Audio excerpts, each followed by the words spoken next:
Hi friends, ನಿಮ್ಮೆಲ್ಲರಿಗೂ ಕೂಡ ನಿಮ್ಮದೇ ಆಗಿರ್ತಕ್ಕಂಥ ಯೂಟ್ಯೂಬ್ ಚಾನಲ್ ಸ್ಟಡಿ ವಿತ್ ಪರಶುರಾಮ್ಗೆ ಸ್ವಾಗತ ಅಂತ ಹೇಳ್ತಾ, 4th ಸ್ಟ್ಯಾಂಡರ್ಡ್ ಬೈಲಿಂಗ್ವಲಲ್ಲಿ ನಾವು ಎನ್ವಿರಾನ್ಮೆಂಟಲ್ ಸ್ಟಡೀಸನ್ನು ಇಂಗ್ಲೀಷ್ ಮೀಡಿಯಮಲ್ಲಿ ಮತ್ತು ಕನ್ನಡ ಮೀಡಿಯಮಲ್ಲಿ ಟೀಚ್ ಮಾಡ್ತಾರೆ.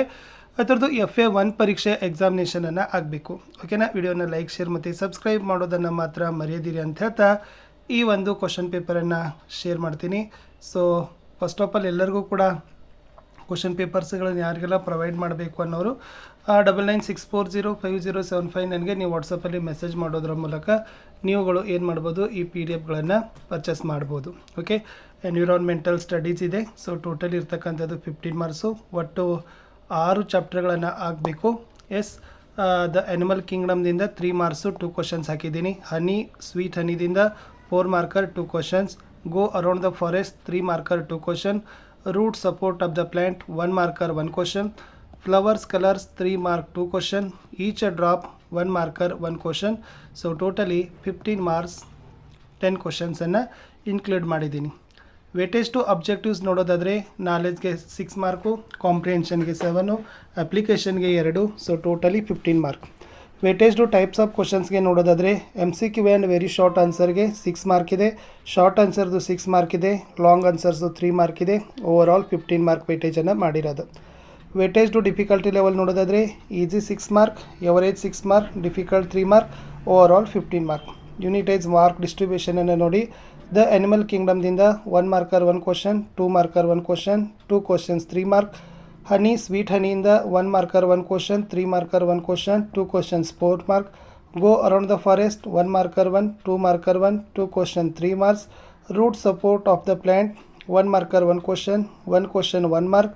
Flowers colours 1 marker 1, 2 marker 1, 2 questions 3 mark. Each drop 1 marker 1 question, 1 question 1 mark.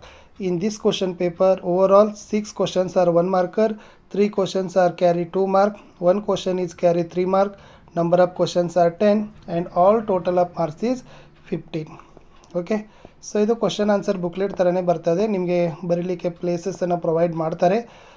ಬೇಕಾಗಿದ್ದವರು 9964050759ಗೆ ವಾಟ್ಸಪ್ಪಲ್ಲಿ ಮೆಸೇಜ್ ಮಾಡಿ ಇವುಗಳ PDF-ಗಳನ್ನು ನೀವು ಪರ್ಚೇಸ್ ಮಾಡ್ಬೋದು. ಶುರು ಮಾಡೋಣ. First formative assessment FA1 July 2026. Class 4, Subject Environmental Studies, Mark 15, Time 40 minutes, Model Answers, it means key answer. First main is, choose the correct one from the given options and write it down. You hear 2 questions and each a question carry 1 mark, total 2 question 2 mark. First one, the most intelligent animal in the animal world. A. Elephant, B. Wolf, C. Man, D. Deer. The right answer is option C, man. Second one, the shape of bee houses is like this. A circle, B triangle, C rectangle, D shortangle. So right answer is shortangle.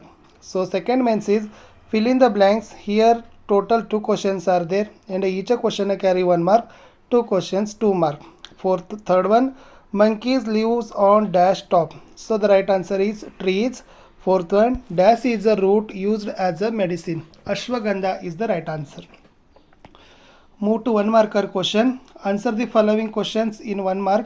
Here also 2 questions and each a question carry 1 mark, 2 question 2 mark. Name a flower used in worship. So there is a rose is one best example. Second one, name a source of drinking water. Well, tap water, bore well. And 2 marker. Here 3 questions and each a question 2 mark. So overall 6 mark. ಇಲ್ಲಿ ಏನು ಮಾಡಿದ್ದೀವಿ ಅಂತಂದರೆ, ಇಲ್ಲಿ LBA ಬಳಕೆ ಮಾಡುವಾಗ ನಾವು ಏನು ಮಾಡಿದ್ದೀವಿ, ಕನ್ನಡದ LBA ಬಳಕೆಗಳನ್ನು ನಾವೇನು ಮಾಡಿದ್ದೀವಿ, ಇಂಗ್ಲೀಷ್ಗೆ ಟ್ರಾನ್ಸ್ಲೇಟ್ ಮಾಡಿ ಇಲ್ಲಿ ಕೊಟ್ಟಿದ್ದೀವಿ.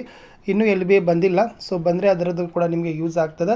ಅಲ್ಲಿವರೆಗೂ ಕೂಡ ನಾವು ಕನ್ನಡದ ಪ್ರಶ್ನೆಗಳನ್ನ ಇಂಗ್ಲೀಷ್ಗೆ ಅನುವಾದ ಮಾಡಿ ಪ್ರಶ್ನೆ ಪತ್ರಿಕೆಯನ್ನು ರೆಡಿ ಮಾಡಿದ್ದೀವಿ. ಓಕೆ, ಭಾಳ ಸಿಂಪಲ್ ಆಗಿರ್ತಕ್ಕಂಥ ಪ್ರಶ್ನೆಗಳಿದ್ದಾವೆ, ಮಕ್ಕಳು ಬರಿಬೋದು ಅಂತಕ್ಕಂಥ ಎಕ್ಸ್ಪೆಕ್ಟ್ ಇಟ್ಟೇ ಸರಳ ಪ್ರಶ್ನೆಗಳನ್ನೇ ಕೊಟ್ಟಿರೋದು. ಪ್ರಶ್ನೆ 7, state 2 differences between humans and animals. ಮಾನವ ಮತ್ತು ಪ್ರಾಣಿಗಳ ನಡುವೆ 2 ವ್ಯತ್ಯಾಸಗಳನ್ನು ಪಟ್ಟಿ ಮಾಡಿ ಕೇಳಿದರು. ಹ್ಯೂಮನ್ಸ್ ಮಾನವ, ಅನಿಮಲ್ಸ್ ಪ್ರಾಣಿಗಳು. ಯೂಸಸ್ ಥಾಟ್ ಆ್ಯಂಡ್ ಲ್ಯಾಂಗ್ವೇಜ್, ಈತ ವಿಚಾರ ಮತ್ತು ಭಾಷೆಯನ್ನು ಬಳಸ್ತಾನೆ. ಯೂಸಸ್ ಸಿಂಬಾಲ್ ಆ್ಯಂಡ್ ಸೌಂಡ್ಸ್, ಪ್ರಾಣಿಗಳು ಎಸ್ ಸಂಕೇತ ಮತ್ತು ಸಂಜ್ಞೆ ಮತ್ತು ಧ್ವನಿಗಳನ್ನು ಮಾಡ್ತವೆ. ಹ್ಯೂಮನ್ ಯೂಸಸ್ ಟೂಲ್ಸ್, ಉಪಕರಣಗಳನ್ನು ಬಳಕೆ ಮಾಡ್ತಾನೆ. They live by natural knowledge, ಪ್ರಾಣಿಗಳು ಮಾತ್ರ ಸ್ವಾಭಾವಿಕ ಜ್ಞಾನದಿಂದ ಜೀವಿಸ್ತವೆ ಅನ್ನೋದನ್ನು ಬರಿಬೇಕು. 8ನೇ ಪ್ರಶ್ನೆಗೆ ಬರೋಣ. Right 2 uses of neem tree. ಅಂದರೆ ಬೇವಿನ ಮರದ 2 ಉಪಯೋಗಗಳನ್ನು ಬರೀರಿ.